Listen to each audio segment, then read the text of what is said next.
કલોલ તાલુકાના બોરીસણા ગામની સીમમાં નજીક જે રામનગર પાટિયા પાસે ગણપતિ દાદાનું ભવ્ય અને દિવ્ય મંદિર આવેલું છે।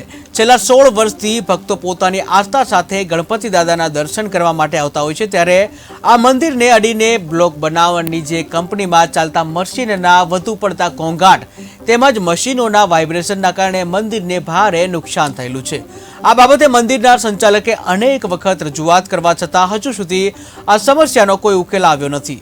જલ્દીથી આ સમસ્યાનું કોઈ નિરાકરણ આવે તેવી ભક્તો અને મંદિરના સંચાલકની માંગ ઉઠી છે। ત્યારે ગણપતિ દાદાનું ભવ્ય મંદિર જે છે એ થતું હોવાનું ત્યાં મંદિરને અડીને જે આવેલ જે કંપનીના કારણે મંદિરને નુકસાન થઈ રહ્યું છે, જ્યાં બ્લોક બનાવતી જે કંપની છે એના કારણે મંદિરમાં વાઇબ્રેશન થાય છે અને નુકસાન થઈ રહ્યું છે।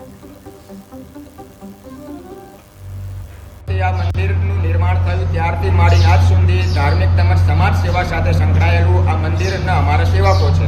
હવે તકલીફ જે જાણવા તમે માગી રહ્યા છો એમાં પ્રોબ્લેમ એવો છે કે મંદિરની બાજુમાં વૈજનાથ મહાદેવનું ખેતર આવેલું છે, એમાં એ લોકોએ બ્લોક બનાવવાની ફેક્ટરી અમારા મંદિરને અડીને જ બનાવેલી છે।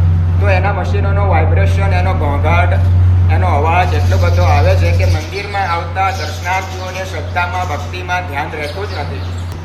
ગર્ભગૃહની અંદર પ્રતિમાજીની ઉપરની આખી છત તૂટી ગઈ છે, જે આપ તમે મીડિયાવાળા જોઈ શકો છો। તો અમારી રજૂઆત એટલી જ છે કે ભાઈ આ મંદિર નુકસાન થાય એવું ના કરશો। પાસે 7-8 વીઘા જમીન છે ભાઈ, એ ધારે તો અહીંથી બીજા ખૂણામાં લઈ શકે। માટે અમારી રજૂઆત એટલી જ છે કે તમારી ફેક્ટરી અમારા મંદિરને નુકસાન કરી રહી છે, તો માટે એને જરા દૂર ખસેડો, બસ આટલી જ વિનંતી અમારી છે। અહીં બાજુમાં ફેક્ટરી નાખેલી છે, એના કારણથી અમારા મંદિરમાં બહુ નુકસાન થઈ ગયું છે।